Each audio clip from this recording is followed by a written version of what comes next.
Funny,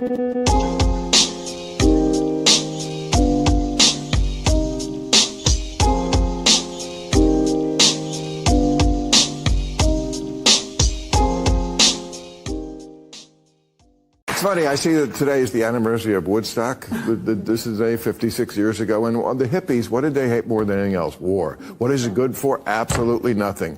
So if you're the kind of person who says, you know, you can find some good in anybody, this would be the good in Donald Trump. He really does not like war. Thailand and Cambodia were having firing at each other. Rwanda and the Congo. Most people don't even know about these. India and Pakistan, Armenia, Azerbaijan. He got involved in all of them. He really, he doesn't really, he wants to. Now, the way he does it, as usual, not, you know, with Ukraine, the solution was, well, surrender. Give Putin everything he wants. And even that didn't work. That's the thing. He gave Putin anything he wanted, and it didn't work. But again, let's not have the zombie lie that he's still backing Putin, because, first of all, he bombed Iran. That was a Putin ally. He didn't get out of NATO. No. He mended fences with NATO. So, and he put sanctions back on Russia. So, you know. You're really coming around, Bill. I'm not coming around. There's no coming around. There's just to what's true. All right. And those who are tuning in to go, what are they talking about? Well, it probably got copyright claimed. Like last Friday, we not only got copyright claimed, we got copyright blocked. So the whole video is not available for about an hour when it finished. So, well, what about this one here? Is this one okay? We may get claimed. If so, I'll clip it. But so far, it's been all right. Haven't we shown these clips with him before? Well, I think so, and they seem like they've gone okay. But especially those which are released for everybody, usually they're a little less touchy about that. But yeah, it's free speech, except when it comes to us. Well, it's completely free speech. You know what's weird about him is he asked to add on the fuck Trump at the end, the disclaimer. And the disclaimers are always inaccurate, weak, and he will have to walk back the disclaimer when Trump gets a peace deal between Ukraine and Russia.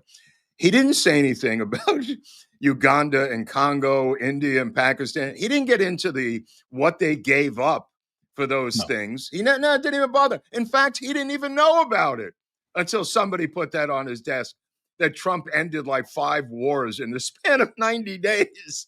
And now it gets to Ukraine and Russia, and all of a sudden Bill's perking up because there may be some way to stab Trump in the back here. For the love of God, Eric. Well, I also, have you seen the new Club Random artwork that he's doing? No. All right. Well, the old one was kind of like a clubby thing with the light on the wall, the Club Random. The neon thing. Yeah, the neon. Right. Okay. Well, this new one, I personally find awful, but it is truth in advertising. It is him looking like the worst burnout imaginable. It's got the right text for the 70s or whatever he wants to be, I guess. Yeah, it looks all right. I guess he wants to look like some burnt out hipster, which is kind of what it's on brand. He does. I mean, obviously, I've seen those episodes where he's so drunk he doesn't. I mean, it's not primetime television, Eric. It's kind of like him letting his hair down and getting, racked out of his brain. This is true. But Chris Pratt, making the news as who knew that Chris Pratt was an A-list movie star? I mean, I love Chris Pratt, but I never thought of I guess he is now. There's nobody left. Came out endorsing the MAHA program and RFK Jr. Yeah, Chris Pratt's been an A-lister since Guardians of the Galaxy, when that movie blew up. And it's like you make $1 billion in a movie, it raises your profile quite a bit. Right. At least I mean, I love Chris Pratt. Don't get me wrong. Hella High Water, fantastic movie. Highly recommended. I've got a couple of picks for you people for this week, which we will get to. Yep. And also Chris Pratt is now married to an A-lister's daughter. Oh, right. He's got a Schwarzenegger, doesn't he? Yep. Which is also a Schreiber kid. Look at the tentacles of this family with the Schwarzeneggers and his son Patrick, who was on White Lotus, and himself, and then Maria Shriver. I mean, the weird tentacles, Eric. True. Chris is also a pretty strong Christian last time I checked. Yeah. Very religious guy. Yeah. So, Which, well, no, I mean, it only stands out. He's kind of like one of those Hollywood couples that you find out have been married for 50 or 60 years, and you're like, wow, look at that. You know, so it's Speaking kind of about hilarious. Hollywood couples, I mean, they're doing a follow-up to Curb Your Enthusiasm with a reunion of the entire cast who's ever alive. And a lot of them are not alive anymore, like Bob Einstein and obviously Richard Lewis and some others who have passed on. But apparently one woman is not allowed to come back. Did we mention this on Friday? Yeah, we did. Yeah, I just find that shocking because the producers are the Obamas, which shows you where they're at. That's all I can say. What did Cheryl Hines do to the Obamas? What did Cheryl Hines do to the Obamas? I'm sure she voted for him both times. She's the quintessential blonde white bitch. That's her crime against humanity. She is just a white, blonde, blue-eyed shiksa who voted for them, supports them, and is married to RFK Jr. That's her federal crime. You know, she married a Kennedy. And if she divorced RFK Jr., I she'd bet be she invited. would be welcome. Yeah. Right on board. What if she married a Schwarzenegger? Again, that's kind of a weird one. Yeah, I know. That's what I'm saying. It's a mix of the spot. Right. And by the way, what about his son with the maid? How's that one going to do? Because that's the weird one. He's not the Kennedy. He's a spitting image of his father and some. What about the other? What about Caroline's son, who was put on a wig this week? Started doing an impersonation of Melania Trump. You want to explain that to me? Drugs are bad.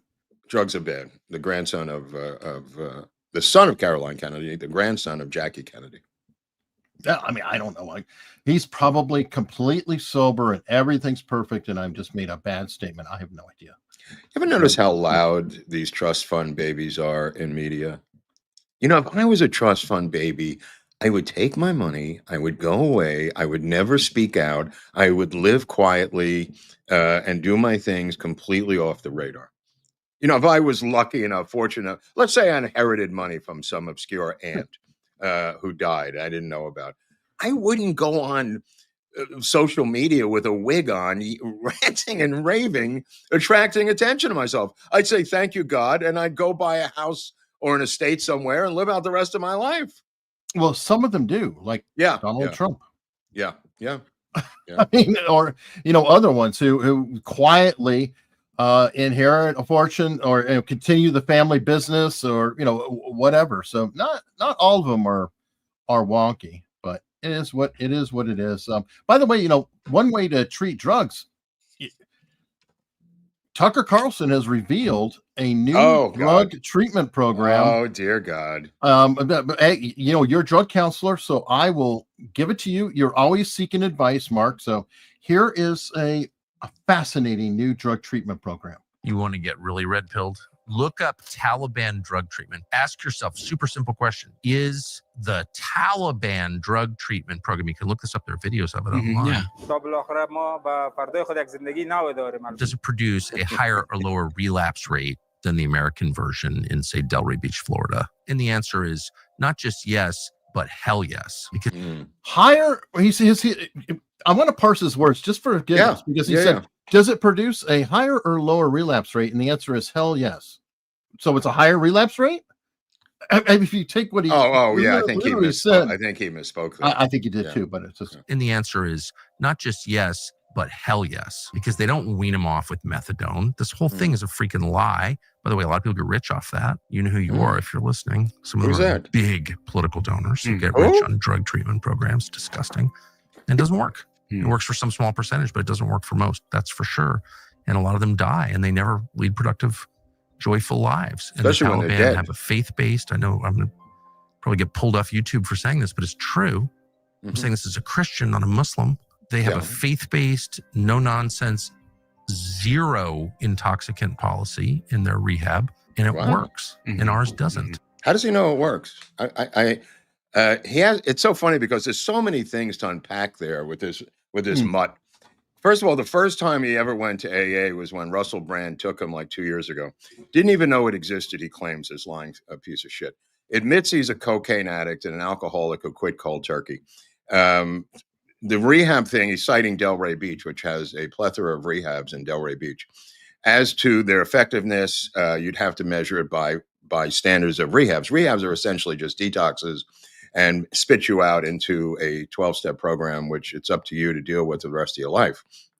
That being said, there is no measurement as to the success of rehabs because the rehab itself would have to track you for the rest of your life, Eric. Think about the metrics that he's referring to. Think about the metrics of this Taliban program.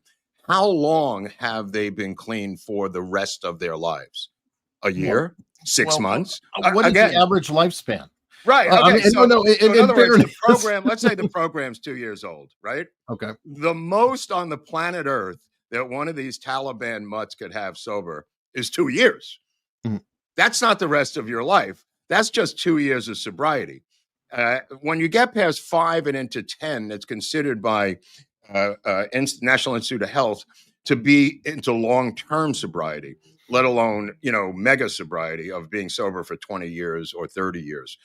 There is no data on this Taliban program. In fact, anecdotally, the Christian version of it works for about 5 years before that pink cloud of evangelical stuff wears off. And I don't mean that this for regular people. I'm talking about for addicts who go into the church for recovery. And there are many people who do that. It lasts about between 2 and 5 years in the studies that I've seen in my own personal anecdotal research. The Taliban, I'm sure, is the same thing. Religion cannot get you sober. Religion is for normal people. Organized religion is for normal people. Recovery and the 12-step programs are for addicts. He refuses to do this. And I believe that's why he's losing his fucking mind. I believe that this is an untreated addict. Not that he's using, I don't want to go that far and say that, but not being treated leads to institutions, insanity, and death. Not being treated, not using in perpetuity, actual cutting yourself off, you go insane unless you have treatment. He, according to himself, has no treatment. He just quit cold turkey and had no idea there was even a 12-step program until Russell Brand took him to one, I think a year and a half ago, 2 years ago. I forget when the story came out, and he was amazed that people were doing this. Is the Taliban now paying him as a sponsor, as a commercial spokesperson? I mean, this is crazy. I mean, look, Scientology has Narcanon. Narcanon, they put you in a steam room and they give you a lot of B vitamins and niacin from where, or is that B? It's a B in the B family. They give you tons of niacin to flush out your thetans, and then you come out and relearn the English language. I mean, and then they roll you into Scientology while you're there. Different people have gone through it. The effectiveness, of course, never been measured by any scientific study other than human beings who have done it and had no success. But this Taliban thing of beating them and putting them to work in a factory, is he insane? Does he think this is what's going to work? I mean, he can't possibly be taking this seriously. Yeah, I don't know. I interviewed Doug Kramer, who had a channel growing up in Scientology. He's since passed away. And he told me, though, about the Scientology programs, and it sounded just like pure hell. He said that they punched he said he turned completely orange. Oh, yeah. Every way. You go red from it. Yeah. Juliette Lewis went through it because her parents were Scientologists and so is she. And I have my sources in that camp, that being said, from her band. But nevertheless, the fact that he's squawking about this, Tucker, is really odd. Forget about the topic and the subject and his delusional take on it. The fact that he has gone so far as to now endorse the Taliban's drug program and denouncing drug rehabs and recovery in the United States, which indeed needs work. And there's a guy named RFK Jr. who is excited to deal with it with Dr. Drew as soon as he gets past gets comfortable in the job. Mm-hmm. He will be coming out with an entire addiction program, long-term addiction program involving different stages of recovery. But I don't think he's going to be using the Taliban model. All right, well, I mean, in fairness, Tucker, I feel like is discovering the world right now, and he has different ideas. He has different people coming on who are giving him suggestions, and at one recommendation, because democracy kind of sucks. Mark, you didn't know that, right? I haven't seen the show lately, but what happened now? Well, apparently, this person is recommending, and I think Tucker agrees with them. Feudalism might be the way to go. What? At some point, when the regime decides, actually, we're against crime, and we do have to have real borders, and I don't know, we care about drugs and we don't want the society to collapse completely. That's when you'll know they have complete totalitarian control.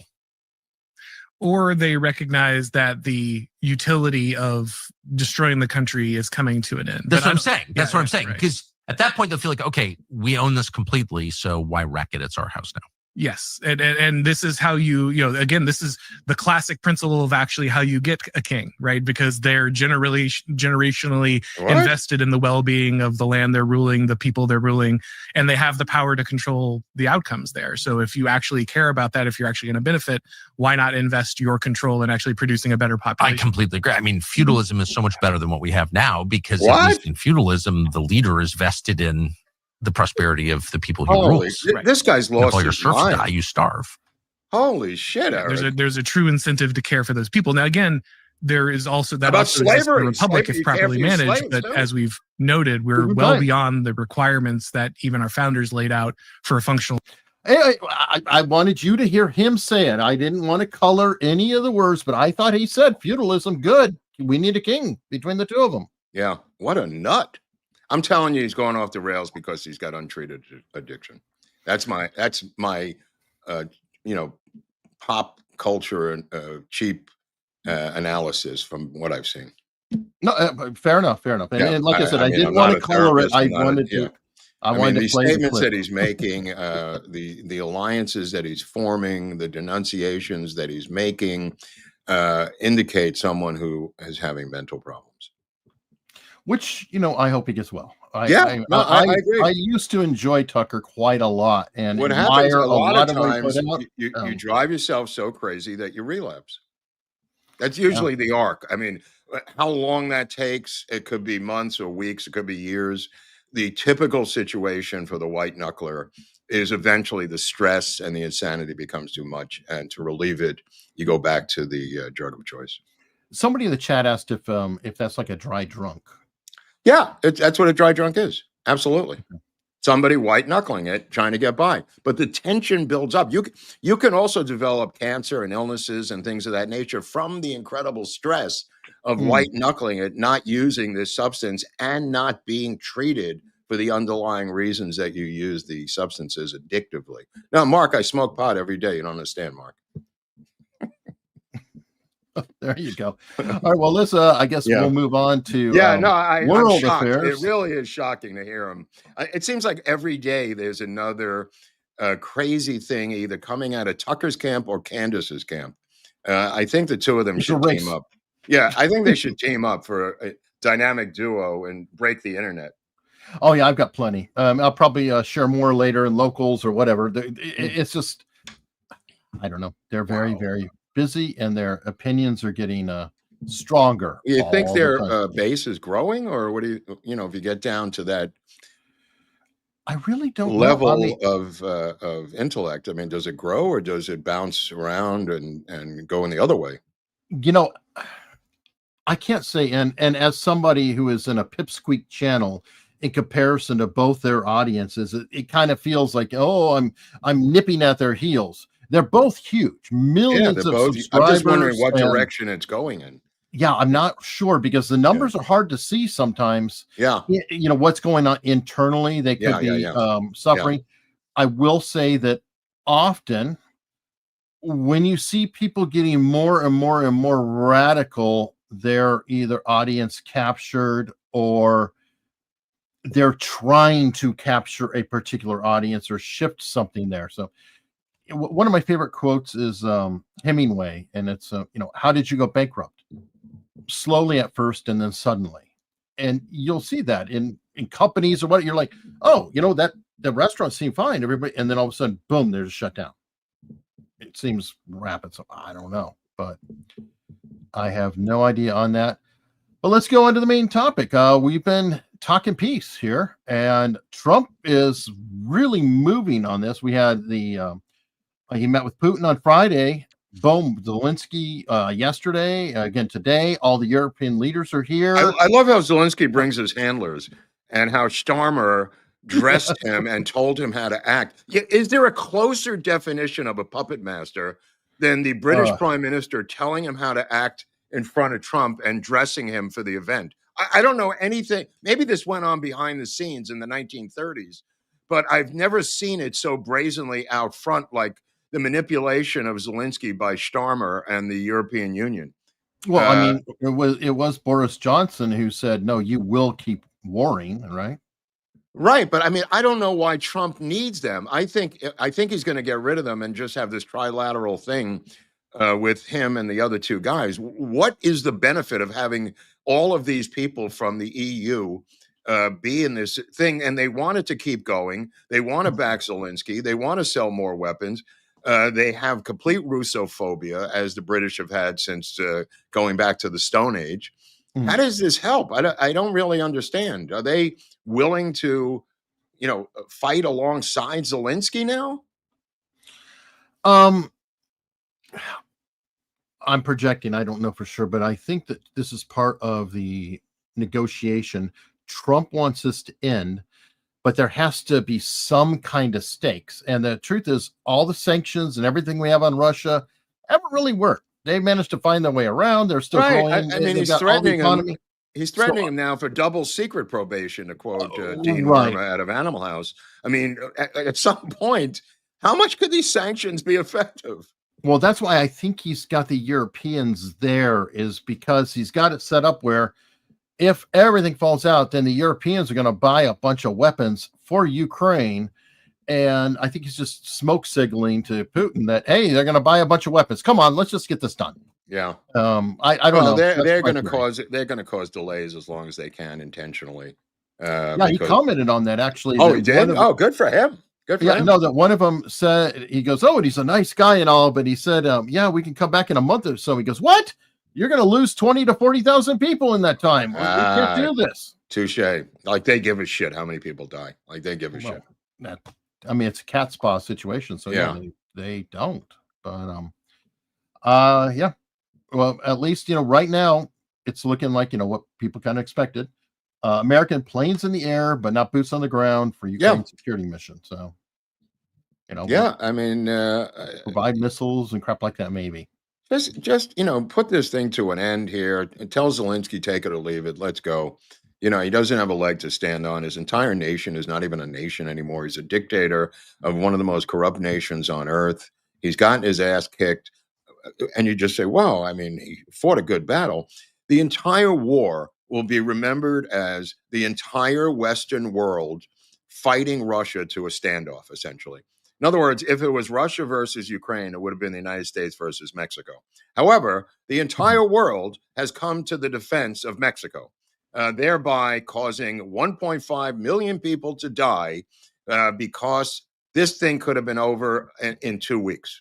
And everybody is so concerned about Putin taking territory. They were not concerned when the American government put missiles in his front yard. They were not concerned when we toppled the Ukrainian government and installed our own CIA government. Nobody was concerned about anything until right now.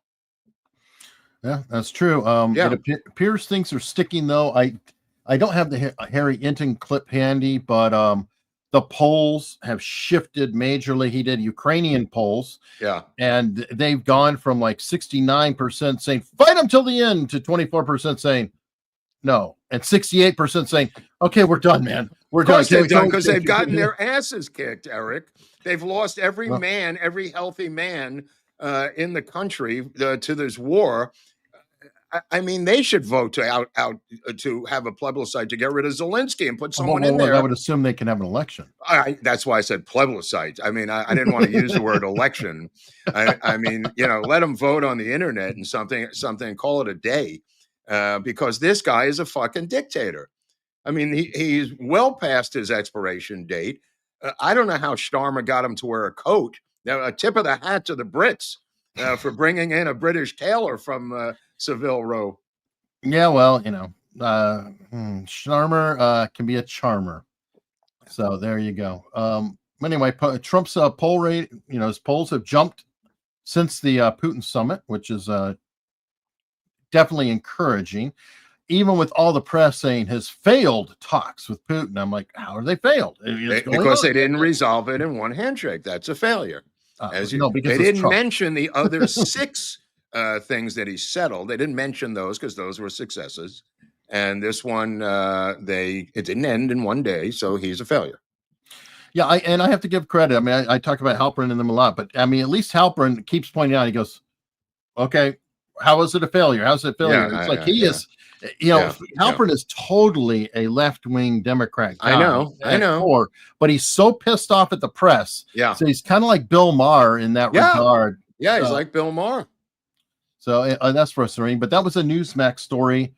Another thing with Newsmax, though, is apparently they're paying a $67 million settlement about claiming. Yeah, I saw the head of Newsmax, Ruddy, come on last night. Yeah, it's insane. This is the same lawsuit that Fox capitulated on, getting rid of what's his name? The Dominion thing that they got rid of Tucker Carlson under and paid millions and millions and millions of dollars. Same lawsuit, claiming that a voting machine was defamed. This is really insane.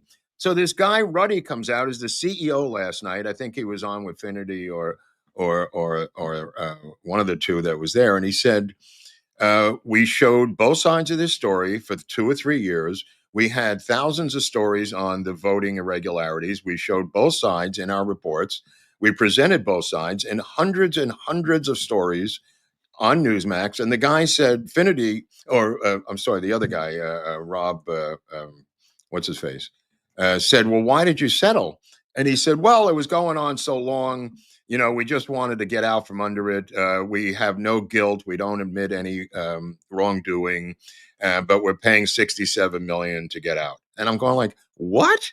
Maybe their insurance. So sometimes they have an insurance private or something. But yeah, I don't know why. But I don't understand the connection. Why is Dominion beyond criticism of a news broadcast? He said repeatedly in this segment that he did that we showed both sides of the story repeatedly. And what is Dominion? I mean, what do they have? Their own First Amendment, their own defamation laws? It's a machine. Well, I will tell you what they have. Apparently, it's a pretty damn good law firm. Yeah. Which pivots us back to Candace Owens, because the Macrons hired the Dominion law firm. And they seem to be good at extracting money for defamation suits. Oh, goodbye, as Candace. this shows, right? I mean, goodbye estates in New Jersey and Spain. Whatever they were. Apparently that list was inaccurate. There may be different estates or something like that. So it was taken down. I don't know. What difference does it make? She's loaded with him or without him. You know what I mean? Oh yeah. He definitely has. Yeah, I mean, she's got money too now. Yeah. I mean, again, I would not mind having Candace's numbers and AdSense. I'm sure that it's quite lucrative. So yeah, I mean, I don't know how she's not going to get her clock cleaned by the Macrons. The same as Hunter Biden with Melania Trump. I don't understand how he gets out of this. The only thing I could see is her pulling off the Maddow Tucker Carlson defense, which is you can't believe anything that comes out of our mouths, because it was ironic that Rachel Maddow has changed the word literally. Candace Owens. Right. Yeah, well, she's she's probably crazier than Rachel Maddow at this point.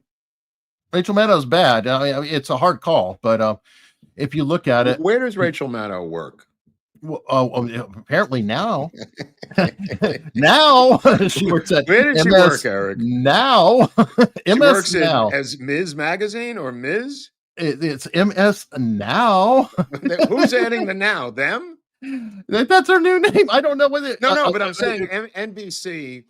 What Eric's rewarding and retorting is that MSNBC has had their NBC removed by NBC.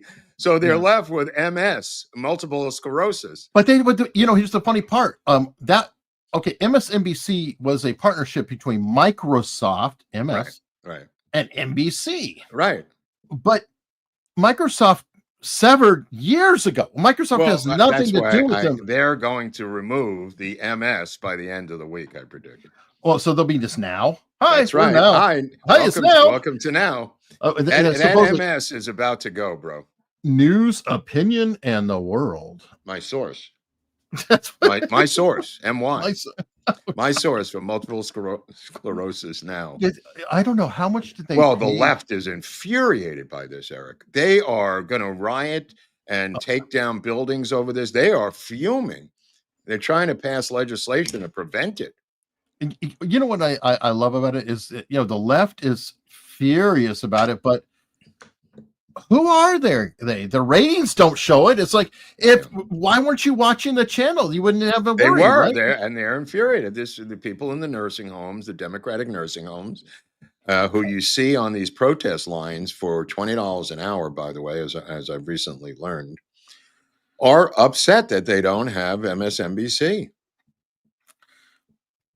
My heart bleeds for them profusely. It really does. Dark. Imagine CNN without the NN. It was just C. Word. Imagine Fox without the OX, without the ox. It would just be F. F that. OF yourself. This is where we are as a culture. Oh my God. These brands are being picked apart by 7 savage lawyers who will pick your bones clean, and their names are being removed. Yeah, well, you know what? Speaking of being removed, Marco Rubio is on the case. Yeah, this is really good. 6,000 students. Good chunk. Assault, burglary, and support for terror, which is good. So you're talking about actionable crimes here. You're smashing buildings, doing property damage, etc. Yeah. That's not a natural protest. That goes beyond. Boy, this one woman got sent back. This is some story in the LA Times the other day. This one woman got deported back to Venezuela, where she was working in some dirty, grimy factory. And she just started sobbing, saying, it was so much easier in LA. I can't do this. And this is where she's from. She got sent back to her own country, and she doesn't like it. She doesn't want to work in the factory. And she refuses, I guess, to apply legally and do it by the books. And she's just sitting there sobbing in a tool and die factory. Now, here's the irony.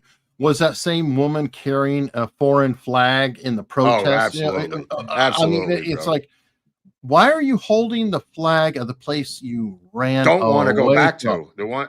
I don't understand. And call me crazy. They have, rehearsal programs for taking the SATs. They have classes you could take to learn a new language. They have driving school, drunk driving school. Why can't they fill out the application to become a citizen? Yeah. Nobody's ever explored this in detail on a news service.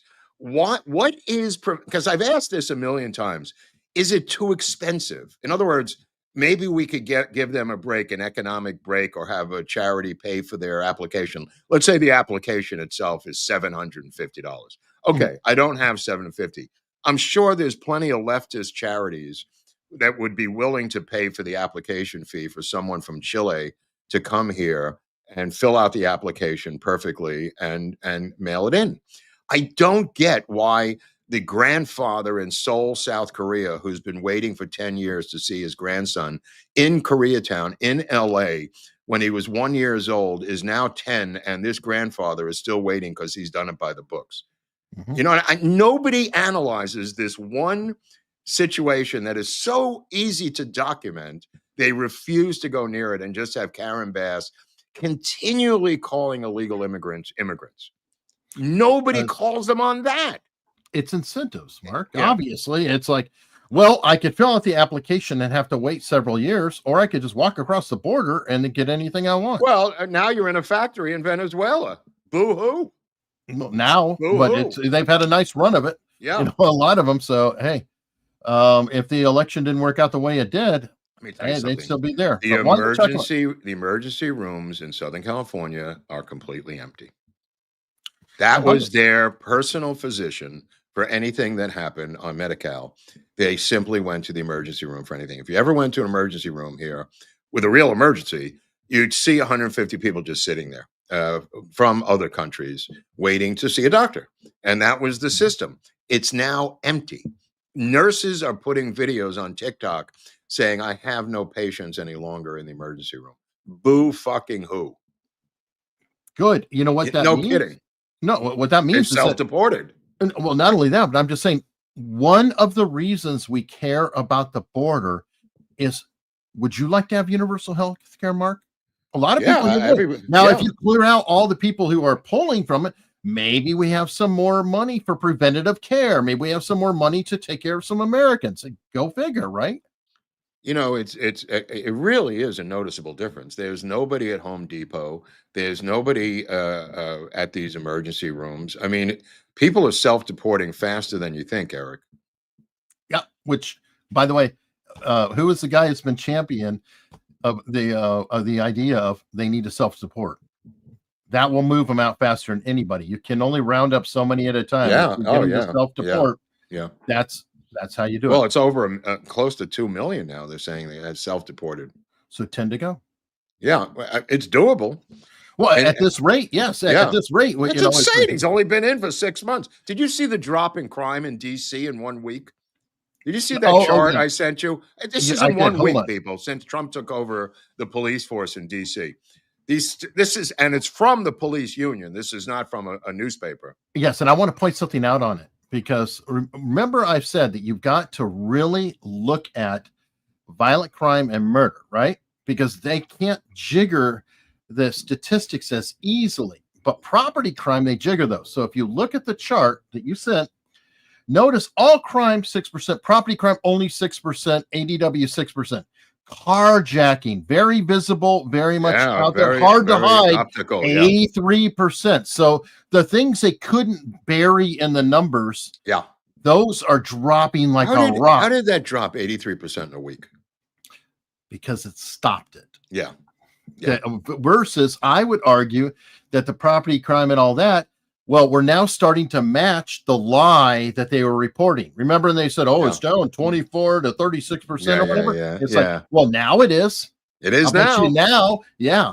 But it goes back to the old adage of simply having a cop on the corner on the beat. And in this case, the cop is the Border Patrol, National Guard, Parks Department. It's a whole, it's a whole different hodgepodge of cops.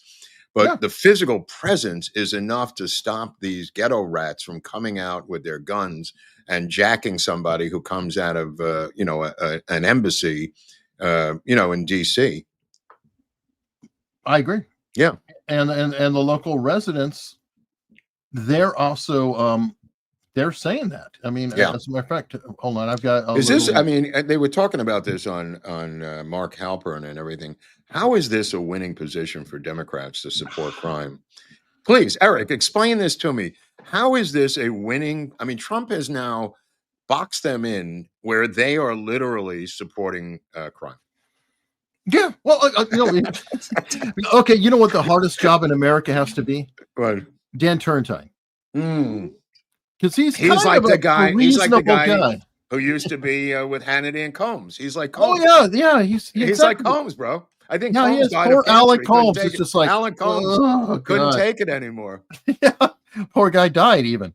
I think he died of cancer. He couldn't take it anymore. Oh, I'm telling you. But yeah, here, this is some residents talking about it. I enjoy having extra security. I think it's a good thing. I mean, you want to feel safe when you're out and about, especially females. It's a good thing because it actually reinforces the fact that America is secure, safe, stable. Elliot Reed says he supports the federal involvement. As a moderate, as a centrist, I think something needs to be done. I have 3 kids. I'm about to start teaching next week.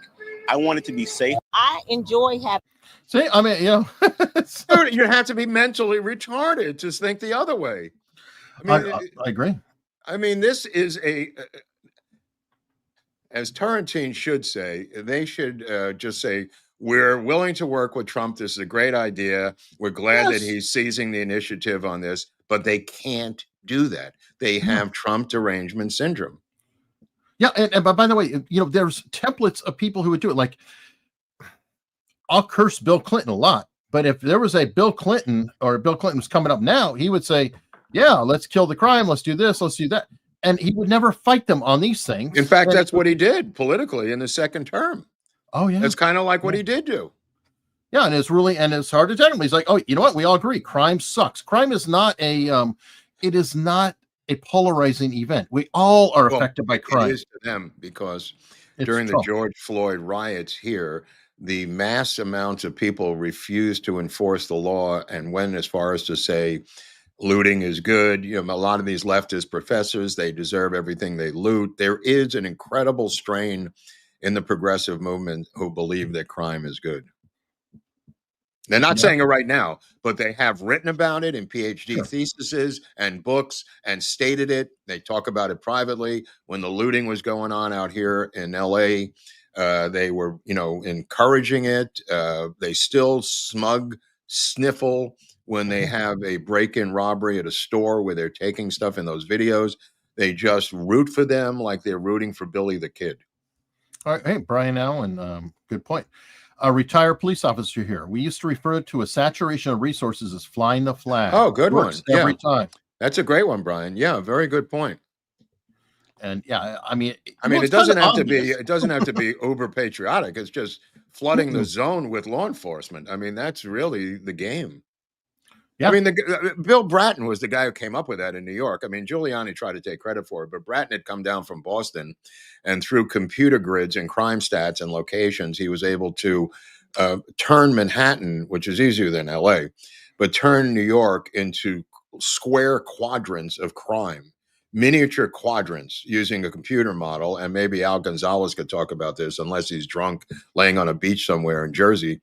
The reality of it is Bill Bratton came up with this quadrant thing, and they flooded each quadrant with cops. If it moved to another quadrant afterwards, they flooded that quadrant. It's not rocket science, as people have pointed out. I mean, that was in the 90s and late 80s they did that. Another thing they did was the good broken windows theory. Right. Well, that was Giuliani. That was Rudy's thing. Yeah. Which, no, it was effective. It's like, okay, they're jumping turnstiles. You snag them, you line them up, you go, well, look at that. 3 of them have warrants out. Okay, bring them in, boys. And, that's what they're doing here with these illegal aliens. They're going in for one guy and finding 5 others, and they're not turning them loose. They're not targeting them, but they're stumbling into them and taking them too. Yeah, and you know what? They'll never get caught if they don't commit a crime.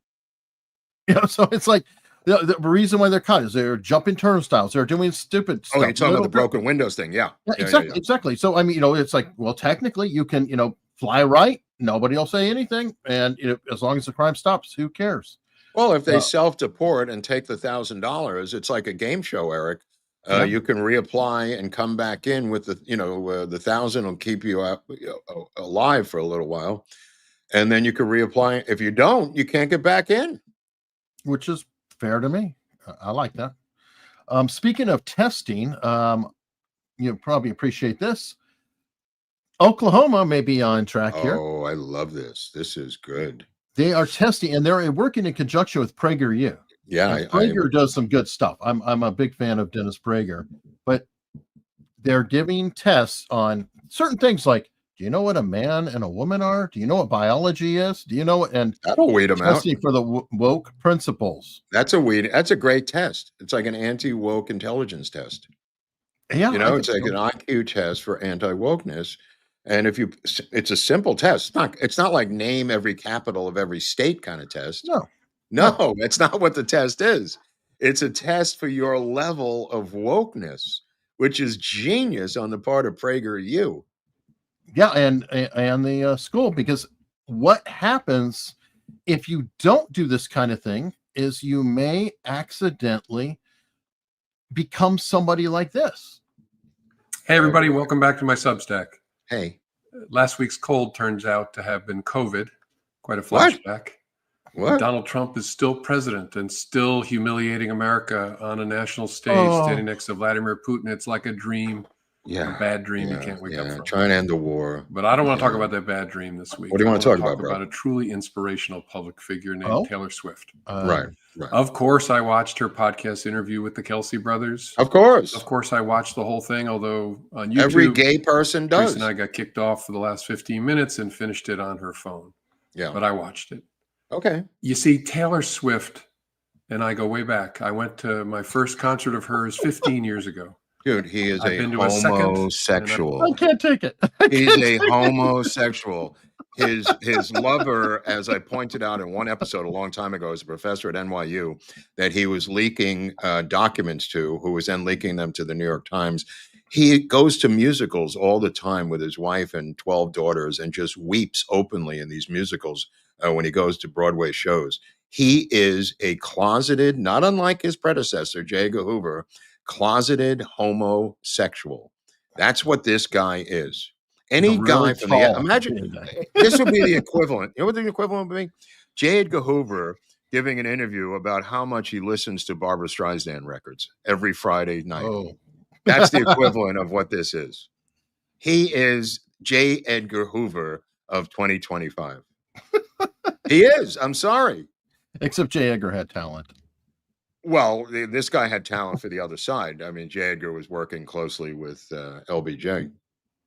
That's true. J. Edgar had a whole range. He had a whole range of things he did. I actually put out an interview that I did with Jim Casey, who was a special agent in charge yesterday. And I did it a few years ago.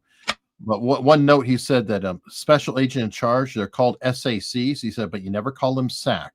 Oh, right. I learned that too. Yeah. I'm like, I wonder why with the J. Edgar. And I said, isn't everything back to J. Edgar? He said, honestly, if you ask him, he never left. In a lot of ways, that's true, because look at Comey. Comey is a closeted homosexual male who has a beard for a wife, who is as tough as a bulldog, and a bunch of daughters. Every single time he opens his mouth, it's something that you could go, that sounds a little gay, Eric. I don't know. Again, this is not a guy who's the head of NYU or a director of an art institute. This is the former head of the FBI, for Christ's sakes, talking about how much he loves Taylor Swift. Right. Now, if he was at the Kennedy Center, I'd be like, right. Well, if he was Shonda Rhimes at the Kennedy Center, I'd say, okay, I'll give it to you. You know, if you're, what's his name, who's running it, Grinnell, who is a out gay male.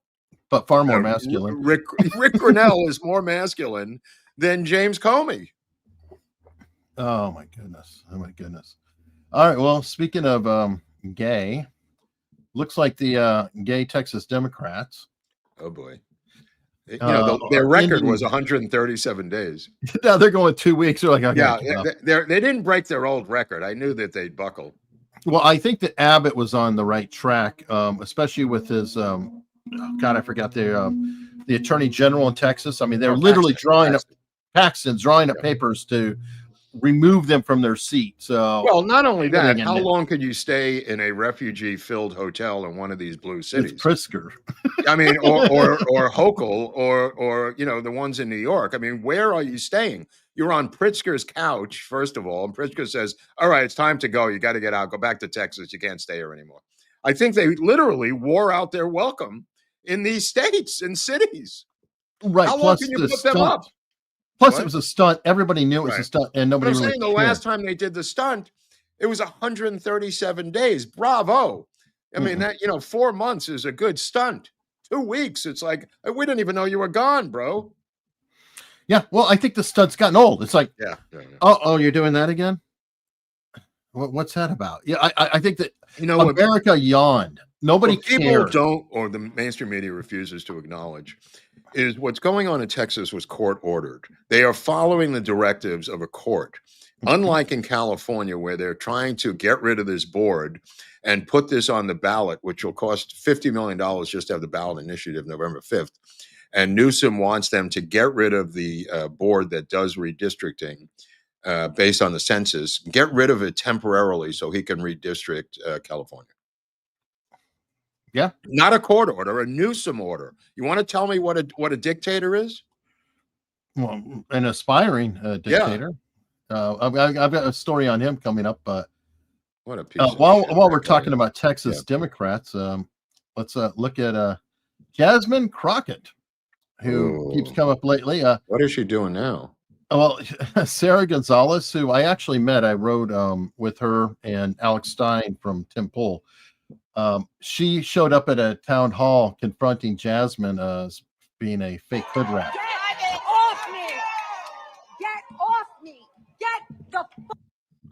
Oh boy. Looks like violence. What happens here? How does this end? Badly? At my granny's house. What's this? She was one of my favorite people in the entire world. Jasmine! The people of Dallas deserve better than a fake ghetto hood rat. Ooh, that hurt. Oh, damn you. Damn, motherfucker. Let me tell you something, man. Holy shit, brother. Look, you hear that, bitch? Damn. Look at this. Oh, the enforcer's coming over. You're a rich kid from Missouri? Do they know you're a spoiled rich kid from Missouri? No, ma'am. Don't touch me. No, ma'am. Don't touch me. Get your ass out of here. Get your ass out of here. Get your ass out of here. Get off. Get out. They all end the same way. I'm standing still. I'm standing still. Yes, she is. I'm standing still. Do your people know you're a spoiled rich kid from Missouri? You got to bring in the electric Groubert bullhorn. I make a model of a battery-operated bullhorn that I highly recommend for these particular events. Yeah, Jose is. He's got a copy of the Groubert bullhorn, which is, I think it takes 4 AA batteries, and it's small, but it really packs a wallop, and it's great at a demonstration. You could be your own leader. You could run the entire thing. You could take them down an alley, marching them down the wrong alley as the leader. You know what? You're right. Why did she not consult her network mate, Alex Stein? Because I know Alex has bullhorns and blowing every kind of device out there. Yeah. So I definitely think you should. Now, well, Crockett represents Dallas, and Eric and I have gone down there on an exploratory tour of the Crockett district, November 21st, 22nd, 23rd, to see what the hell's going on in her district. And we will have a full report when we come back and see if there's any riffraff and wheelchairs and other people in her district that has not been cleaned up. And we will obviously investigate the Kennedy assassination, too. Yeah, Mark will be investigating the... that I will be safe in the Dealey Plaza or the Kennedy area. I do not want to be in Jasmine's district, thank you, unless it's an accident. Well, if you go outside the hotel, I think you're in her district. Well, no, that was our first hotel. When we did Kappa, when we walked around, it was like, how far is this one from the other one? This is one of the upscale hotels, so I don't know. Okay. I'm sure there's at least a slight surrounding area, but anyway, this place is super nice. I can't wait to go there. This is for vacation. That's going to be fun. There's so many cool people there. But yeah, no, we will be here. That's the pool. Yeah, I'll be right there. This is the view from the pool. Look at this. This is the lounge. I think one of the lounges they have at this hotel. The Fairview, I think it is, Eric. The Fairmont. Fairmont. I'll have to look. I always forget. Yeah, the Fairmont Hotel. LBJ stayed there once while he was plotting with John Connolly. By the way, did you take a look at that phone call from LBJ and Connolly that I sent you? It's a short little thing where, look at this. This is going to be fun. Well, that's probably where we'll be. Yeah, this is where we're going to have dinner. So rejigger it around. There'll probably be a stage at one end or the other, or on the side there. Wow, this is going to be cool. Look, we're moving on up to the east side. A brand new apartment in the sky. Yeah, we're doing the opposite of Jasmine Crockett, who is doing the reverse George Jefferson. Yeah, moving from upscale Missouri to a really bad area in Dallas. Well, I think the Jeffersons, which was produced by Norman Lear and his partner, was in Chicago, or no? It wasn't. I think it was Chicago. I don't remember. Where was it set? It was a spinoff of All in the Family. I don't know where All in the Family was. Well, the All in the Family was Queens, so maybe he was upstate. No, it was New York. Upper Manhattan. Then it was the Upper East Side. Moving on up to the East Side. Yeah, it's in the song. Oh, okay. Yeah. There you go. Yes. Yeah. You solved it yourself. But I solved it myself, and somehow these memories come back that are meaningless. Now All in the Family he stole though. Jefferson. He stole that from England, from the British version, completely lock, stock, and two smoking barrels. And I think he paid to keep it off the market for about 10, 20 years by removing it from the market. Well, it worked. I mean, because I had no idea. A lot of people didn't. Nobody did. I mean, I was only hip to it by the son of Norman Lear's partner, who turned me onto it. And then I watched it, and I was like, Wow. I couldn't believe it. Was shocking how similar it is to All in the Family. And our British friends know what I'm referring to. Huge hit over there. Yeah, at least with The Office, they owned it.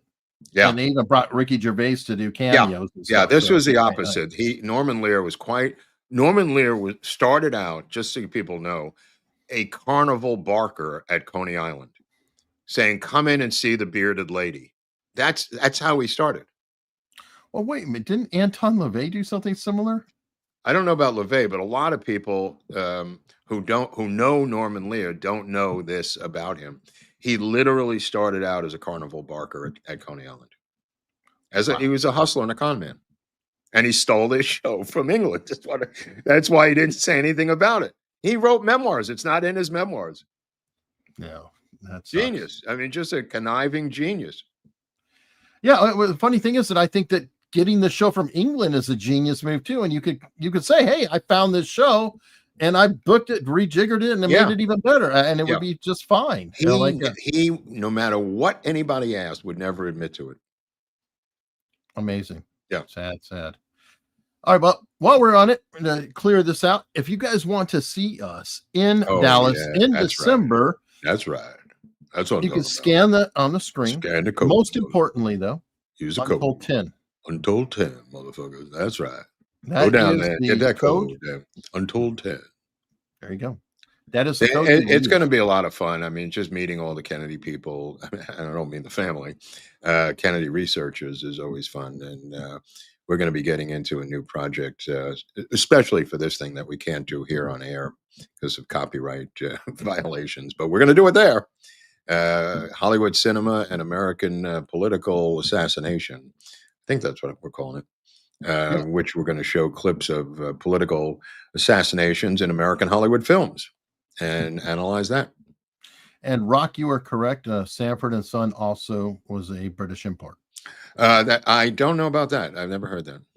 Do they have black people over there running junkyards? No, it's two white guys doing a junkyard. But it's literally 10 no. Then you've got to change some dialogue.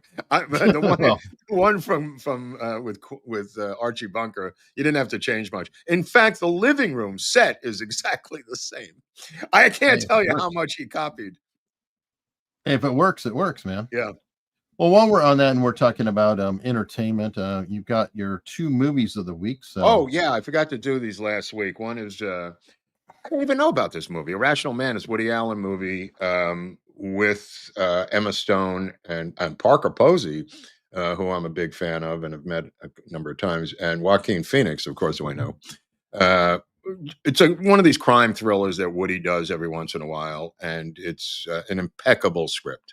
And it's a little movie about a college professor who's Joaquin Phoenix, and really, really well done, small movie about a crime, and I highly recommend it.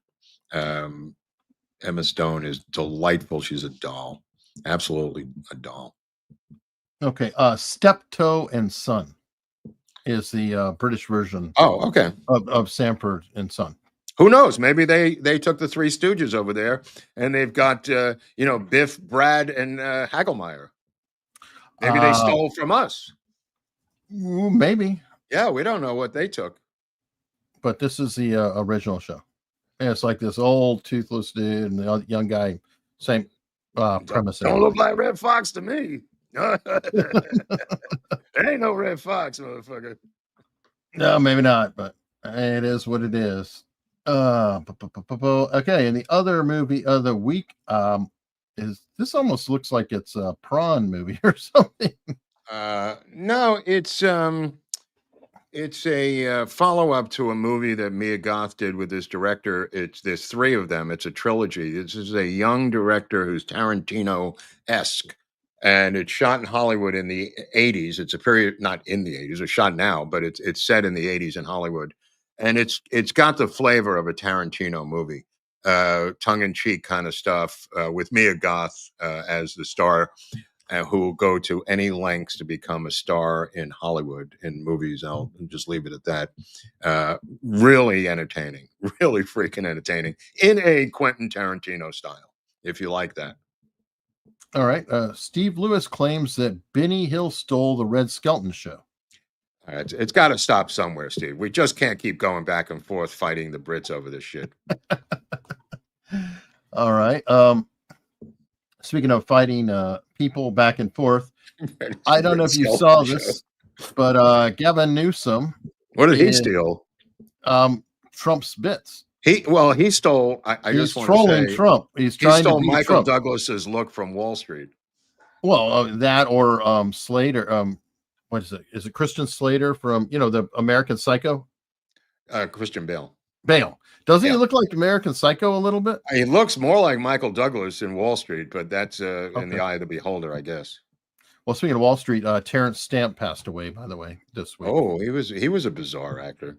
Yeah, he was a very strange actor. Wow. General Zod. He was also in Wall Street. He was a lot of little films. Always bizarre in every. I don't mean bizarre in a bad way, but I mean always standing out. Standing out. Definitely. So Newsom is literally trolling Trump now with the his Governor Newsom press office. He's got a couple of young Gen Zers, I think, who are putting it all together. So he's emulating the different typing, the all caps. Oh, I see. He's just going to copy him. Yeah, he's literally stealing the whole thing. Which wow. They talked about it on two-way. And Dan's like, hey, I think it's great. I've been saying to everybody, why don't you do it? Why don't you troll him back? My thought is remember the whole Coke versus Pepsi or whatever? I'm friends with a marketing guy, Chris Lockhead, who was the chief marketing officer for a while. And he said, never do that. He said, because every time you bring up Coke when you're a Pepsi. Oh, Eric froze up there. So while Eric is in a weird way, Newsom is committing the same offense. Every time he emulates Trump, it just says, oh, look, it's Newsom doing Trump again. So it helps remind people. No, I agree. But he's desperate for attention. I mean, how do you get attention? He probably thinks it's worth it, Eric, than no attention. Well, that's true. And he's getting mileage in his own party. Yeah. They like it. Yeah. So, I mean, what else can he do? I mean, to get attention, other than, shooting someone. I mean, what way is he going to get the news other than making it? Well, he could always erect a structure like this. What is this thing? I saw The Brutalist with with Adrian Brody, and I didn't even know that brutalism was a type of architecture. Yes, it is. I didn't know that. I'm not an expert on it's a Soviet style. But it's a Soviet. I didn't know that was a thing. I just thought it was like a cheap way to make bad buildings or something. But apparently, no, it's brutal to look at. It's brutal to look at, and that's what they're saying about this insane tower of power, black obelisk that is apparently supposed to be the Obama library. It looks like a Star Wars reject. Right. It looks like something out of Dune 3, The Reckoning. It needs to be erect, I'll tell you that. I mean, it is. What is that thing? Ugly. And what stage is it in? Because is it going to go higher? Is that the outside of it's going to look like that? That's a good question, because that's one of those.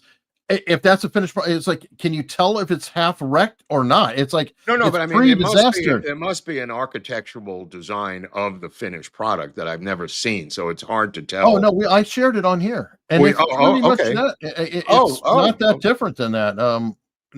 I can find it again. No, I remember that. I thought that was this under construction. Well, this is under construction, but it looks pretty much like it. It's the dumbest looking thing I've seen. They're not going to have library cards, are they, for ID? I can't get no library card, motherfucker. That's impossible. Next thing you know, they're going to want voter ID. Wait a minute, they've taken that off. No library card. Come on, Hunley. Don't give me no library card. I had shared it before. I took out the book. I'll bring it back. Oh, here we go. I know you showed it to me once. There it is. Okay. This is the that's the end result. Oh, so it is pretty close. Wow, yeah. What the fuck? That is disgusting. Agree. What the fuck is that, motherfucker? What is that shit? Yeah, it looks like a bad sci-fi movie, in my opinion. The top is going to open up, and a death ray is going to come out of the top of that thing, and it'll turn on the people down below. Maybe. I have no idea what it's going to do, but it is ugly. All caps. Wow. And that's one time you can use caps in the chat. How are they going to get the books back in there? There's no door. They forgot to put a door. Yeah, I have no idea. None. You know what's so funny? I made a joke about Michelle Obama 2 weeks ago, repeating the joke, which I find to be unfunny and stupid. And a guy in the comment section said, "That joke is unfunny and stupid. Why are you telling that?" And I said, "Bro, I was doing it sarcastically." And he still took me to task for perpetuating the joke that she's a man. All right. So you can't win either way. No.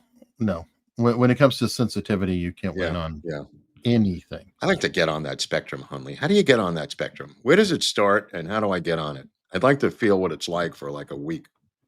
No, is there a drug you could take to feel what the spectrum is, or should I just watch Rain Man? Rain Man's an extreme of that. It is? Okay. All right. Yeah, I mean, Rain Man is essentially.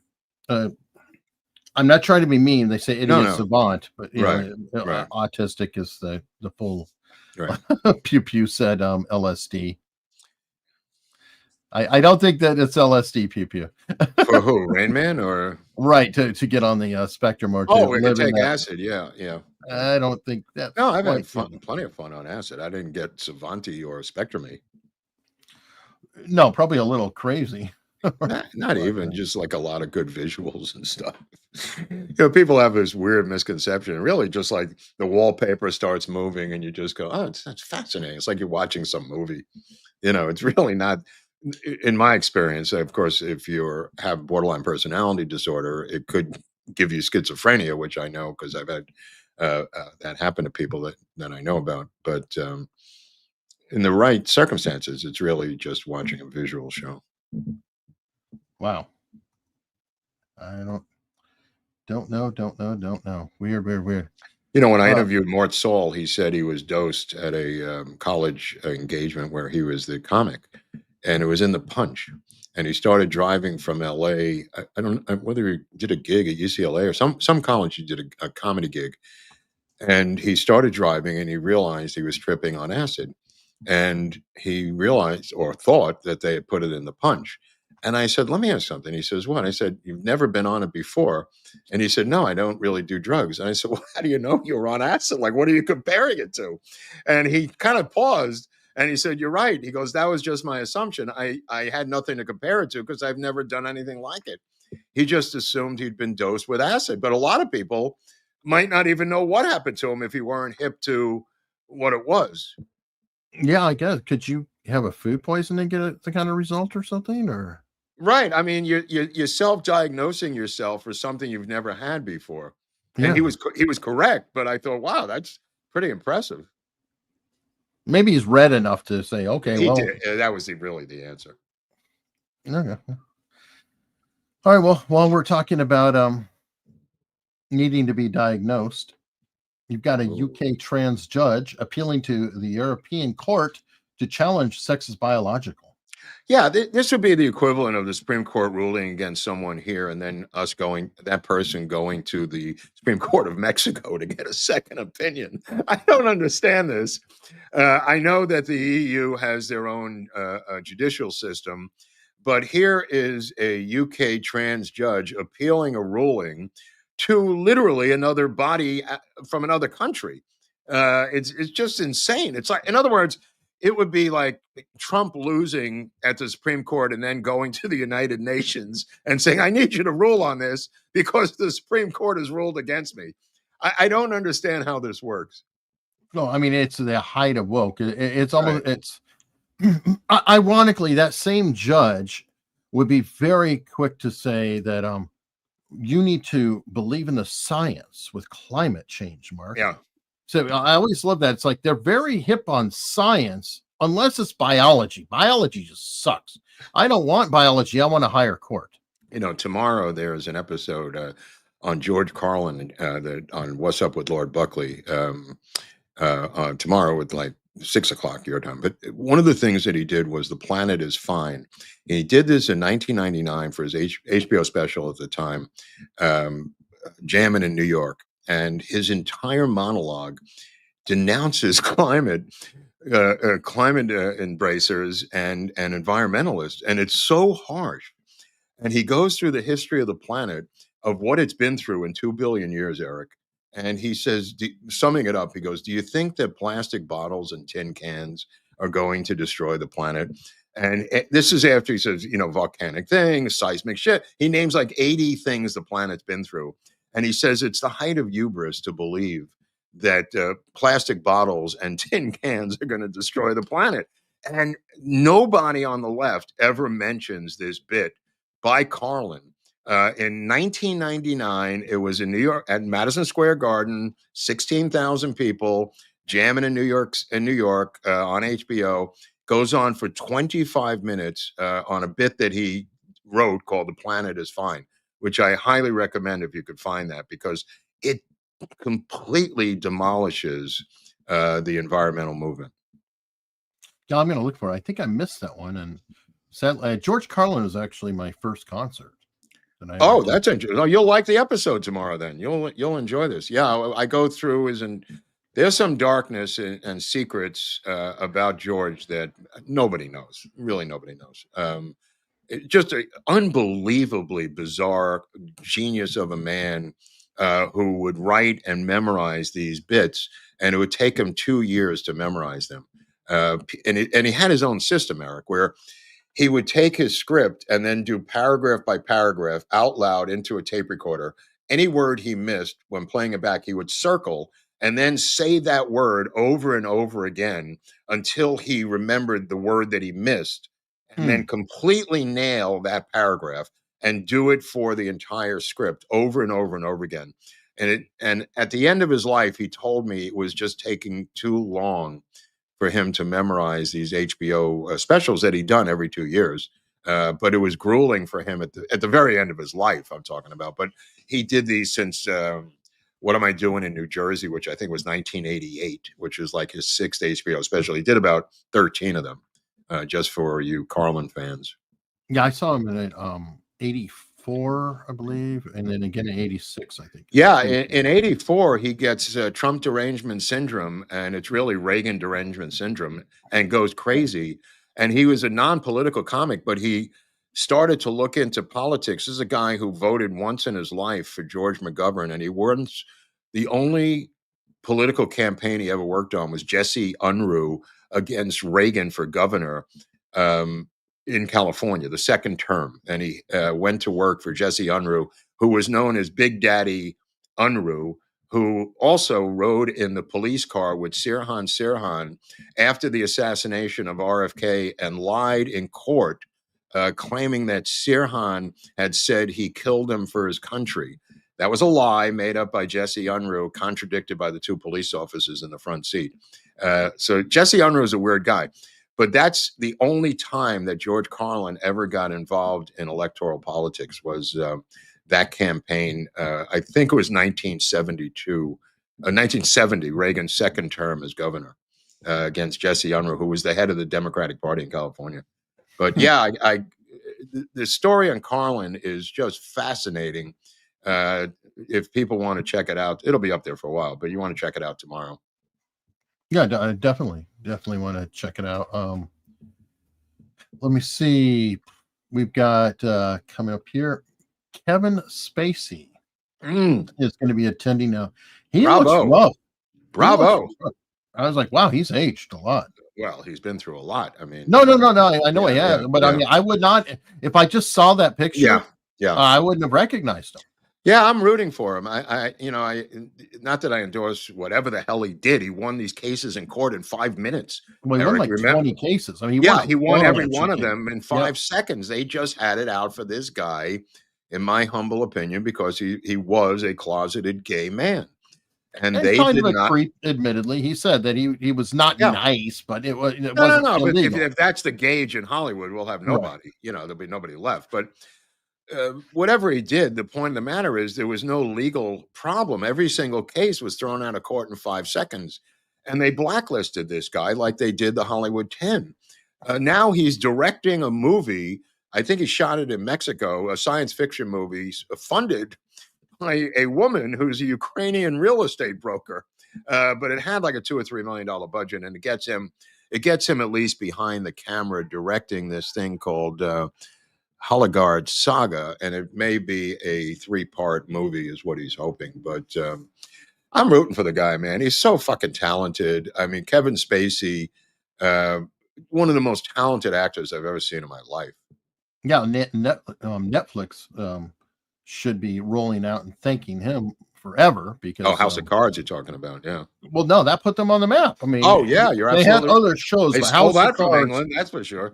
Oh, they did. But you know, he definitely took that from England. But he did it, like the Picasso quote, and later Steve Jobs. Great, good artists take, borrow or imitate, great artists steal. Yeah. And well, he didn't create the show. It was created by a former Clinton press guy, Democratic press operative, I think. I could be, but his performance was phenomenal. He's an incredible talent. He's an incredible talent. Definitely. All right. Well, see, we were talking about immigration earlier. I should have probably pulled this one up, but we talked about our Maine police officer who was arrested. Oh, this guy's great. You're talking about self-deportation, Eric. Isn't this beautiful? Yeah, I think it's great. Jean-Luc Evans, now self-deporting. I think he's from Jamaica or something, right? Yeah, it's Caribbean or something. Right. Oh, tough break, buddy. Next time you'll think twice. Yeah. You could be a cop down in Jamaica. Good luck. You're probably not allowed to have a gun, but pretty dangerous place.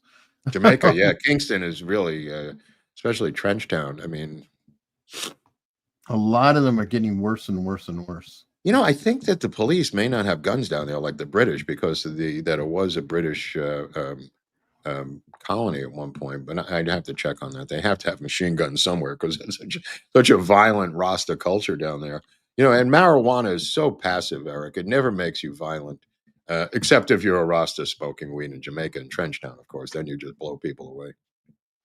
What was it? That always makes me think of the Robin Williams routine. What? When he talks about Britain and the cops. He's saying, stop, or I'll say stop again. Oh, yeah, that's funny. That's pretty funny. Yeah. I think they have at least tasers now, no? I mean, they must have something. Some of them are armed. Yeah. What do they got to bring in the gun specialist? Kind of. They're always wrestling with these people on the ground. I always see these cops, these British cops, like wrestling, or running from them, or running, or wrestling. It's always a mismatch. It's really bizarre. I think that they have armed people, kind of like we have a SWAT. I think that's sort of what they have, is something like that. I don't know. Those of you who are from England, let me know if we're getting wrong. A bit on it, saying about the gun. Oh, he was saying he made a comedy bit of a bank robber going in without a gun and saying, "Give me all the money," and they go, "Why?" "Because I don't have a gun." And they go, "Well, why would we give you the money?" And he goes, "Oh, you're right." It's the same thing with these cops. Stop, or I'll yell stop again. Yeah, no, it was a. All right, this is interesting, and it is actually controversial. But Trump is announcing a executive order targeting. The problem. Okay, there's a couple issues with this. Number one, my first complaint. What? Why have you not pushed this through Congress? Because a law would be a good thing. Executive order goes away the second you're gone. Well, this is how he works, though. He works with an executive order, drumming up press, creating backlash, putting it in the news, and then he's working in reverse. That's his style. Right. After for all of them, Eric. For all after Putin tells them, well, it's kind of like, okay. Trump. After Putin tells him. Literally, he talked about how Putin said, with the mail-in ballots, you can't have mail-in ballots. The election's not fair. And then 2 days later, he put this in. He literally talked about it for a while in an interview. I don't remember if it was Friday or Sunday, but he was saying that Putin was telling him about the mail-in ballots. And they started. He's been on record as denouncing mail-in ballots for about 20 years. I don't know how much Putin influenced him, but there's long pieces on Trump talking about mail-in ballots and how the Democrats themselves denounced it. With the the bipartisan commission back in the old days, Eric. I know all of that, but I'm saying that when he meets with Putin, then he does a long thing going over and over how Putin said that, and then he signs an executive order within a short period. You think they're connected? Well, I think it appears connected. Whether it's truthfully or not doesn't matter. Come on. That's a stretch. But, I mean, you're right about the legislation, but this is how he starts these things. Oh, right. Well, and then the other side that's kind of saying, well, whatever. GOP actually has been pushing mail-in balloting, and that's how he won in 2024, is they managed to get ahead on the game. So there is some degree of confusion on, what are we going to do? He has not been confused about it because he has, there's so many clips about him denouncing this thing for so many years. I know the GOP said you got to be in it to win it. You got to play the game to win it, but he still does not support mail-in ballots. Well, Trump, I think, is of the mindset, and I am too, like, why doesn't he have an executive order having a voting holiday? Well, 34%, the vote in 2020 was 34%. In 2024, it was down to 20%, just so people at home know the stats of mail-in ballots for the last two elections. The high point was the 34 during COVID and then down to 20 in 2024. So phasing it out is not going to destroy the electoral system. No, I don't know that it will, but you've got to make sure that you time it in a manner to where the key thing is that the voters have to act in a manner that helps him the most. That was one of the important things of 2024 is it's like, hey, we're stuck with this system. So you got to fight fire with fire is what you're saying. Yes. Okay, I agree with that. You sent me this. This is wait a minute. What are you trying to pull? No, I don't know, but it's Israel's in talks to resettle Gaza in South Sudan. Welcome to South Sudan, you new Gazan people. Welcome. Yeah, they're in talks trying to pay money to the Sudanese government to take as many Gazans as humanly possible on the face of the earth. Okay. There's other countries involved. It's not just Sudan. So like I said, 25 years ago, this is the way to deal with the problem. Pay them to self-deport, like the $1,000 program that Trump came up with. You could go to Sudan. You could go to Ethiopia. You could go to the United Arab Emirates. Tell him what he's won, Bob. You get a free trip to the Arab country of your choice. And you split them up. You give them some walking money and call it a day. Then rebuild the entire country, making it into an international city like Beirut used to be in the 1950s and make it into a place of resorts and everything else. But they got to go. You can't stay here. It's closing time. Last call. You got to get out, grab your stuff, take what you can in your little roller case, and welcome to South Sudan, Mohammed. Okay. I was going to say, I think they probably have a little bit of work before that becomes a garden spot. Right, but I'm saying the article is indicating that Israel, with the wink and the nod of the United States, is meeting with multiple countries to take these mutts out of that region so they can rebuild it in the thing that Trump was originally talking about months and months ago, about making it the Riviera of the Middle East. You got to get them out of the way first. Yeah, well, I have a video clip somewhere of Palestinians asking to go to Egypt. Okay, hey, what's it going to cost? Okay, Egypt, what's it going to cost for you to take some of these mutts? No, you can't get out of it. You got to take some of them, and we're going to pay you to take them. Question is, how many you're going to take? Everybody's got to take some, Hunley. All right, well, we'll see what everybody does. I don't know. All right, let's go back to here. And these are always my favorite. Oh my God, you love these, Hunley. You love these. Of course I do. Hey, there's nothing better than the you know who I am. These camcorder, body cam, police, drunk, crazy lady stories. Absolutely. If I ask you to turn off the body cam, you have to turn it off, and that's your protocol. She's a fucking lawyer, so she knows. Well, that's bullshit lawyer stuff, so that's not true. So we gotta go. No, it is. That's law. I'm an AG. I'm an AG. Good for you. I don't give a shit. Let's go. We're going. Let's go. We're leaving. We're leaving. Please don't put your hands on us. Can you get your children out of here? Like, I don't know why. I'm sorry, what? Let's go. Let's go. Come on. There are two full-grown women and mothers. All right. You're just being detained. You're just being detained. I'm an AG. By the way, do you know what she is, Mark? She's an AG. What's wrong with you? What are you probable cause to detain me for? You're being detained because you're not leaving. Because I'm what? Can you relax? Sir, she's not doing anything wrong. I think they were 86 from a bar restaurant. That's trespassing. You're not. Drunk. I'm an AG. I'm an AG. I think she was taken out because the establishment asked them to leave repeatedly, being drunk and disorderly, and then the popo showed up and enforced the request by the restaurant. Yeah, I think she says she's an AG 8 times. Oh, many times. When she's actually like some deputy.